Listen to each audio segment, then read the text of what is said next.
Thiruvananthapuram നഗരമേഖലയിൽ service നടത്തുന്നതിന് അനുവദിച്ച electric ബസ്സുകൾ ജില്ല വിട്ടു പോകുന്നു എന്ന പരാതിയുമായി കോർപ്പറേഷൻ. KSRTC കരാർ വ്യവസ്ഥ ലംഘിച്ചുവെന്ന് മേയർ ആര്യ രാജേന്ദ്രൻ തദ്ദേശ വകുപ്പ് മന്ത്രി MB രാജേഷിന് പരാതി നൽകി. 24 എക്സ്ക്ലൂസീവ്. കഴിഞ്ഞ വർഷം ഫെബ്രുവരിയിലാണ് തിരുവനന്തപുരം കോർപ്പറേഷനും സ്മാർട്ട് സിറ്റി ലിമിറ്റഡും KSRTC സ്വിഫ്റ്റും തമ്മിൽ കരാർ ഒപ്പുവെക്കുന്നത്.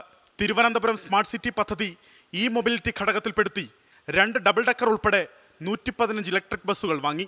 തിരുവനന്തപുരം നഗരത്തിനുള്ളിലും ഭാഗികമായി സബ് അർബൻ പ്രദേശങ്ങളിലും ഇലക്ട്രിക് ബസ്സുകൾ സർവീസ് നടത്തുമെന്നായിരുന്നു കരാർ. നഗരത്തിനുള്ളിലെ യാത്രക്കാരുടെ യാത്രാക്ലേശം പരിഹരിക്കുന്നതിനും നഗരപരിധിക്ക് പുറത്തുനിന്ന് നഗരത്തിലേക്ക് യാത്രക്കാരെ എത്തിക്കുന്നതിനുമാണ് മുൻഗണന. എന്നാൽ കരാർ വ്യവസ്ഥകൾ KSRTC പാലിക്കുന്നില്ല എന്നാണ് നഗരസഭയുടെ പരാതി. ബസ്സുകൾ നഗരവും ജില്ലയും വിട്ട് സർവീസ് നടത്തുന്നുവെന്ന് നഗരസഭ ആരോപിക്കുന്നു. തിരുവനന്തപുരം നഗരത്തിനുള്ളിലും ഭാഗികമായി സബർബൻ പ്രദേശങ്ങളിലും മാത്രമായി സർവീസ് നടത്തേണ്ട ബസ്സുകൾ ദുരുപയോഗം ചെയ്യുന്നു. വരുമാനം പങ്കിടുന്നതുമായി ബന്ധപ്പെട്ട വ്യവസ്ഥകളും KSRTC പാലിക്കുന്നില്ല.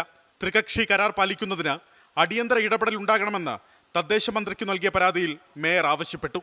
അല്ലാത്ത പക്ഷം ബസ്സുകൾ നഗരത്തിനുള്ളിൽ സർവീസ് നടത്തുന്നതിന് നഗരസഭയ്ക്ക് അവസരം നൽകണമെന്നും മന്ത്രിക്ക് നൽകിയ പരാതിയിൽ വ്യക്തമാക്കിയിട്ടുണ്ട്.